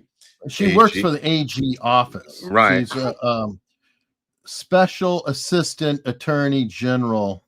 Up in Newport, Rhode Island. That's interesting. Yeah, that's a hoi polloi area. You know, how many of these have we seen with women who are in some sort of government position drunk? I mean, I can remember 8 of them off the top of my head. The one where the woman drove all the way home, pulled into her driveway, and then had a Mexican standoff with the cop who said she ran a red light and blah, blah, blah. I mean, and she kept saying, "Do you know who I am?" And he's going, I don't care who you are. I'm just following the specs of the law. And I've seen this and I know men have done it. I'm not saying that. I have just recently, in the past 2 or 3 years, seen about a dozen of these with women who are drunk or violating the law and just keep saying, "Do you know who I am?" Well, I think it shows that the glass ceiling has officially been broken. That's a good point, Eric. I think that's a valid point. It's been broken, and these women have broken it. So we now have a fair representation of assholes, on both sides of both sides of the gender. Well, they have a story out here where this trans boy, who's a girl, kept going into the boys' locker room and filming them. And no, it was by you. It was in Loudoun County. I take that back, Virginia. And I don't know what is with Virginia. I mean, it's just the craziest thing. This trans girl goes into the boys' locker room dressed as a boy and filming them. And the boys complained because they were naked, and the school suspended the boys. And it's not that she just went in there. She went in there filming them. And apparently that doesn't matter. All right, first off, I have to clarify something. When you say, what is it with Virginia? Yeah. This is Northern Virginia. This is the DC suburbs, okay? Okay, this, all right. This it's hard for me to geographically imagine. No, I understand that. I just want to clarify. So this is the part of Virginia that I say, give it to DC or Maryland. Take it. They can go away. Right. I think, I don't know, was that Loudoun County? I think that it was Loudoun County, the story. Yeah. It was on today on Newsmax. I saw it, and the boys were suspended, and the girl who's posing as a boy is filming them in the locker room. I mean, it should be like an open and shut case. Yeah, and reverse I don't know, with the trans, everything is just bonkers. Yeah, it really is bonkers. It's like, okay, so if there was a guy, a high schooler, who was in a women's locker room filming, lock him up, right? I mean, there'd just be no question. But if that guy was wearing a dress, hold on, new rules. So then he's wearing a dress and be like, oh, okay, I guess that's okay now. Or in this case, you reverse it because it's a female. Anyway, it's just. So this is really the suburbs of the people who work in DC government. Mm-hmm. Gotcha. Okay. Yeah, Northern Virginia is a disaster. Gotcha. That's how we got Youngkin, though. Right, I don't understand. It's so bad in Virginia Right. That's a lot of what he ran on. And by the way, I don't have that handy, but we literally have a superintendent of one of the school districts there who said, "Oh no, we're going to welcome everybody, blah blah blah blah blah. We don't care what the Justice Department said or whatever." And Harmeet Dillon retweeted and said, "Really?" Oh, so it's coming. This Michelle Wu up in Boston said she's not going to cooperate with ICE in any way, shape, or form to deport anybody who is illegal up in Boston. You know what? They're brave. And then let's see. You know what I would do? Sting operation. Mm-hmm. I'd set them up and have her somehow, and maybe the people in the chat can figure out this scam. They set her up where she interferes with ICE. In other words, somebody calls up and says, "Can you make a phone call for us? Something, please." And she does it, and you entrap her legally through a sting operation. You just said entrap. Take that word out. Legally. I added the word legally, despite your deafness. You disagree that any sting operation is illegal entrapment? If it is entrapment period, if it's entrapment period, you believe it's that illegal. a sting operation is entrapment. When you put the word entrapment in, yes. The fact you said that, it so people can understand what I'm talking about. I'm This not ain't sting, they know. prosecuting the case. They know what sting I'm is. talking about a sting operation where you entrap the mayor of Boston. Let me let's put it this way. Legally. A sting operation is where you give people an opportunity. All right, I'd like to give something. Michelle Wu an opportunity to convict herself in a United States court. I think we can help her, Eric. If we come up with the right plot. You know, I can only go to the opening of Sea of Love with Al Pacino, where he's playing, and Al Gonzalez, if he woke up from that drunken stupor, would remember this, because the opening of the movie Sea of Love is Al playing a detective, but they're at a high school lunchroom, and they're giving away Super Bowl tickets. They had mailed out this notice that they had won Super Bowl tickets, and everyone shows up to get their tickets. And of course, they're all outstanding warrants, and they're all cuffed and taken away in paddy wagons. That's the kind of stuff I like and miss by law enforcement. I agree. Is that entrapment? They had outstanding warrants. They deceived them into believing they had won. Probably would have been entrapment. Really? Okay. All right. It says, well, they're from Nate the Lawyer, $4.99. By the way, folks, I am not seeing super chat, so I don't know if this is a super chat or if Nate said it's super chat, but I'm not seeing them. Thanks, Nate. So I'm really at a loss here. What is the difference, Nate the Lawyer, between a sting operation and entrapment? I think a sting operation is you place yourself. No, I'm asking Nate the Lawyer, not you, Brainiac. I'm asking a lawyer. Oh, all right. Well, while we're waiting for Nate to get by, let's get another cross-dresser. Oh my God! Explain this to me, Eric, because I don't really understand what he's doing here. Is this like the Tucker impersonator that we had on the show? No, that guy's talented. But right, but I'm saying, is he capitalizing on that guy's success and doing it with this Melania thing? I don't know. Let's see. Let's watch his performance. Go ahead. Dear President Putin, every child shares the same quiet dreams in their heart, whether born randomly into nation's rustic countryside or magnificent city center. They dream of love, possibility, and safety from danger. I think this is the real letter. I think that's the real letter he's reading. Probably. Yeah. Probably. So he doesn't even write his own act. He's like plagiarizing Melania Trump's entire script. Yeah. That's bizarre. He could have worked up his own parody. I thought he was going to do a parody of it. Well, maybe that's his version of a parody. The guy's. But I think that's the actual letter that she wrote. I was sitting here listening to the words saying the words aren't that bad. No, because he's just reading the letter. The schmuck doesn't even know what comedy is. Now, Zelensky's wife wrote a letter to Melania that I understand might be a little risque. I don't know what they're trying to do, these two women, but it didn't involve the children at all. It was about hooking up with Melania for some sort of thing or rendezvous or something. And he gave it to Trump. And then he said, it's not for you. It's for your wife. Did you see that? He gives Trump the letter, Zelenskyy, and Trump goes, oh, thank you very much. He goes, it's not for you. That's for I you. missed that. No, I dude, it was great. He handed him the letter, and Trump was about to open and reading, and Zelenskyy goes, no, that's not for you. That's for your wife. Wow. I think he's looking for a three-way, Hunley. It's never going to happen. Never going to happen. I don't know what he's looking for. He's a sick son of a bitch, that Zelenskyy. Wow. Okay. Yeah, it appears, okay, just to let everybody know, super chats are screwed up on StreamYard.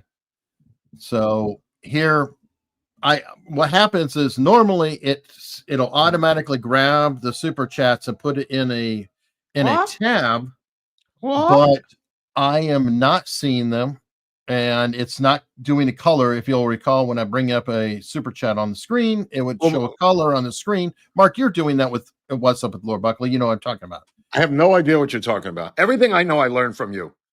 If you say so, I believe you. When it comes to this shit, I have no idea what you're talking about. All right. Well, but what does Nate the lawyer have to say about Sting versus entrapment?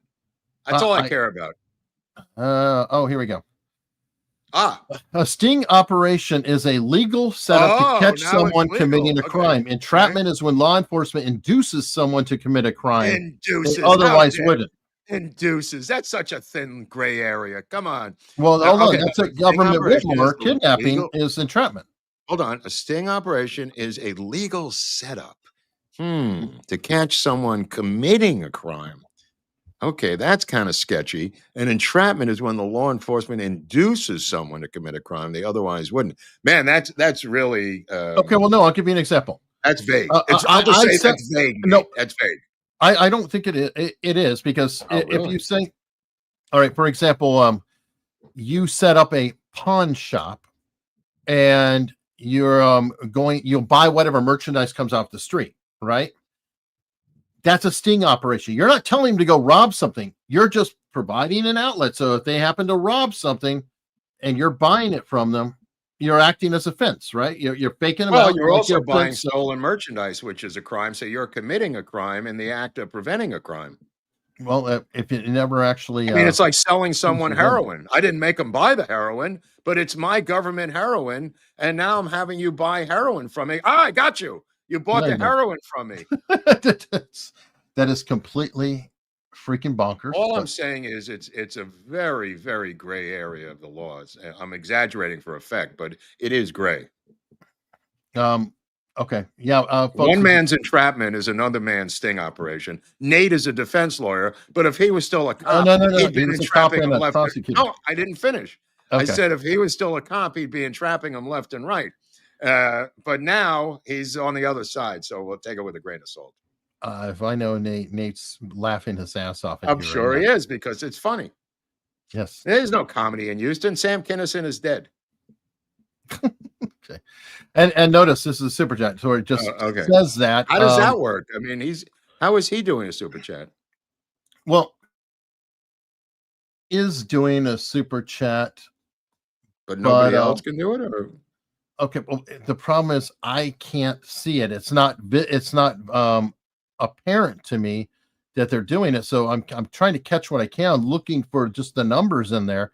But RXZIN, that's a super chat. I can. Okay, how did that guy do it? He's a good guy. Yeah, these are all great people. I'm actually feeling. Well, they're not all great people. It might be some guy with 1999. This guy might be wanted in 5 states. We don't know that. Well, they're great people to me, so yeah, I will naturally go. My point is that I am not seeing the super chats, guys. I'm doing what I can, but the system's really screwed up, and I feel terrible. System's rigged, bro. The system's rigged. Pew Pew. I see that there is a NOK 200, and then that's it. I'm not seeing any others on. I have YouTube loaded in another window on the side, like as if I'm a user. Yeah. and I see some, but guess what? It only goes like so many messages back. Oh, so weird. I'm not. I just really. Well, why don't we move on to the next article and meet the Yankees? Yeah, I mean, we're going to have to. I just want people to know I'm not saying. By the way, this guy's right. Sea of Love was about Yankee tickets, not the Super Bowl, but they've done the Super Bowl before in real life. The Sea of Love script was Yankee tickets in the Bronx. Fair enough. All right. Let me see. And by the way, the New York Post is coming to California, which I mentioned. LA Post. Yeah. Right. Yeah. I told you this 2 episodes ago. Everybody's excited about this fucking thing because to get the New York Post here, it literally had to be airlifted from New York, and it costs like $7 to buy a stinking copy of the New York Post. Now they're going to have local press, local writers, local everything, same style, same editorial content, but LA. Very excited about this. I am too, but I'm excited just in the sense of a competing newspaper. Like you have New York Post, New York Times, Washington Times, Washington Post. I mean that's I believe that Nate the lawyer has so much money that he could give us like $100,000 super chat if he wanted to. But sometimes he pulls it back in, and it's a cat and mouse game with Nate the lawyer. Yeah, you can't trust that guy. Yeah, you just can't trust him. But, all right. I don't know if you saw this, but Tulsi Gabbard yanked. Oh, sorry, this is a different story. Yeah, this one's still pretty cool. UK was trying to force a backdoor. Remember the San Bernardino shooters? And Apple, to their credit, said, go pound sand. And that's when they went to Israel to break into the phone because they had the tech companies there that could actually do it with the FBI. Well, apparently England was trying to put that in effect. And from February on, Tulsi and Trump, apparently Trump was going to explore whether they were trying to get around trade agreements or whatever else by peering at data. So either way, they've decided, well, we're not going to do this anymore. And they're pulling that off. So that is good news. Yeah. But Tulsi Gabbard. I just want to say to whoever Curtis Ozer is, Clapton and Stevie Ray Vaughan were not two successful addicts that were cured by anything. They were in 12-step programs the entire extent of their life, as is Clapton now, and was Stevie Ray Vaughan up until his death. They were not cured of anything. Okay. In fact, Clapton has a rehab in Antigua that a lot of people go to give back to the recovery community. All right. And speaking of which, RX Zen did a $20 super chat saying that the New York Post is coming to California. Oh, right. Yeah, that's what we're talking about, right? We were, but I wanted to acknowledge the. I got you. That's cool. I'm that's scrambling cool. to, see that's what cool. I can. Let's see. I don't know if you saw the story. It's kind of sad. I always hate it when we see children dying before their parents. That's awkward. Alan Dershowitz's son. I didn't even know who this guy was. I mean, he kind of looks like, I didn't know he was a movie producer. Man, he had pretty good stuff, though. Reversal of Fortune. I mean, that's the movie that Dershowitz. That was a case that he had, the Klaus von Bülow case. Yeah. I didn't know he was involved in that as a producer. Yeah. Talk Radio with Eric Bogosian. That's an Oliver Stone movie. Wall Street. Advocate's Devil. What's the Advocate's Devil? I thought it was the Devil's Advocate with Al Pacino. It probably is the Devil's Advocate, but he also did Wall Street. Oh, Wall Street. Maybe he brought some money into these projects. I'm not really sure what. I've never even heard him mentioned in Hollywood at all.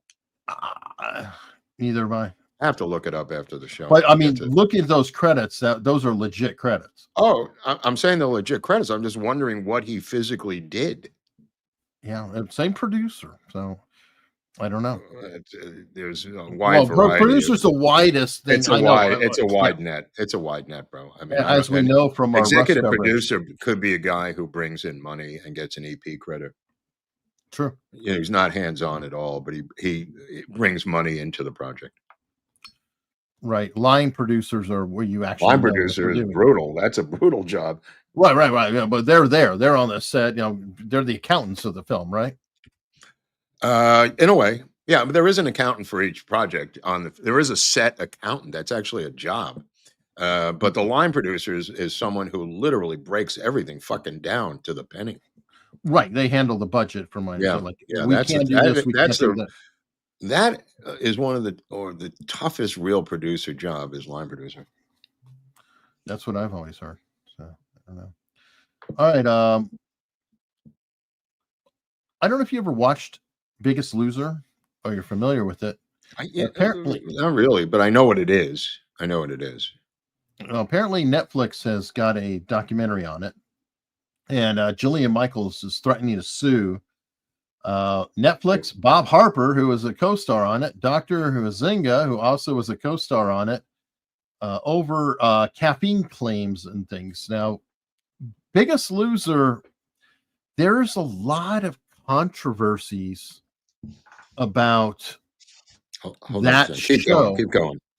Because I used to watch it, and I kind of feel terrible about what happened with the show.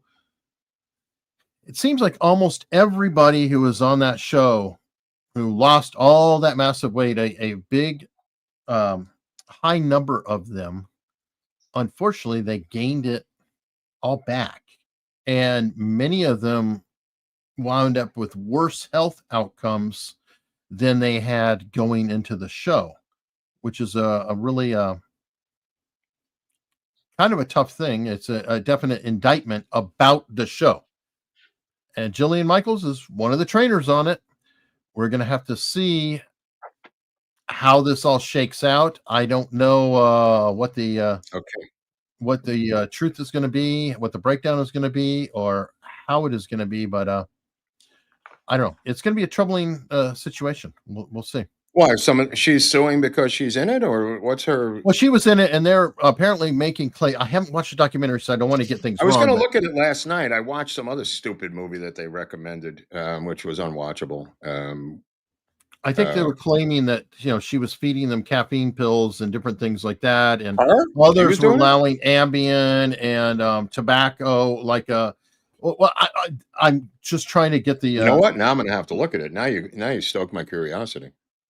Yeah. Some of these Netflix things are real good. Those crazy docs, those crime docs.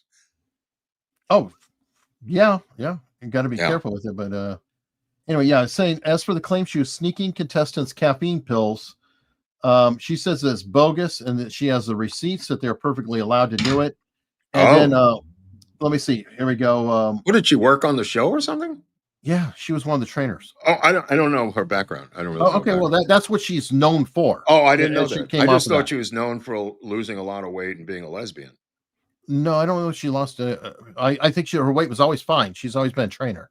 Oh, but she wasn't fat and became a trainer. No, I think she just was like a very ripped female. Okay. All right.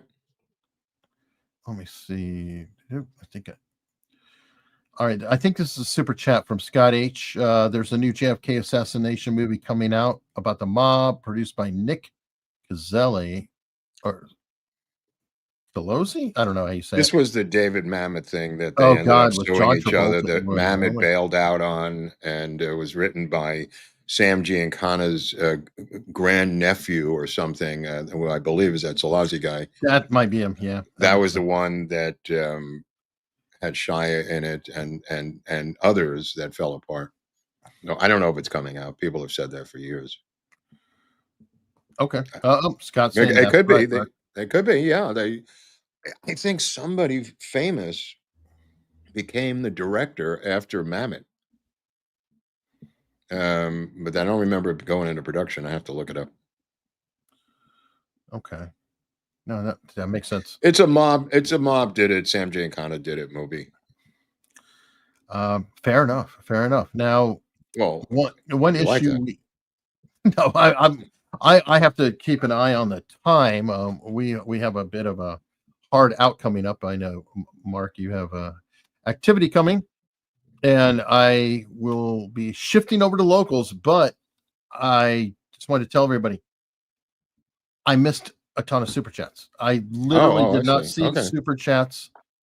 I apologize profusely for not seeing them. I don't know what I can do about that. I will see if anything in the back end showed them, and maybe I can bring them up on another episode or next time and just kind of read through them, because it is very important to us having your support. We're demonetized all the time, and I always feel terrible when I miss a super chat. But Mark makes fun of me for it, but it is something. Well, because I don't know what he's doing, but you're more than welcome to check out the George Carlin episode tomorrow and bring all your cash over there and throw as many super chats against the wall as you want, and we'll figure it out when the dust settles. That's Mark. He's going to help you make lemonade out of this lemon situation. I'm kidding. I don't care. I do want people to see the episode, though. I don't care about the money.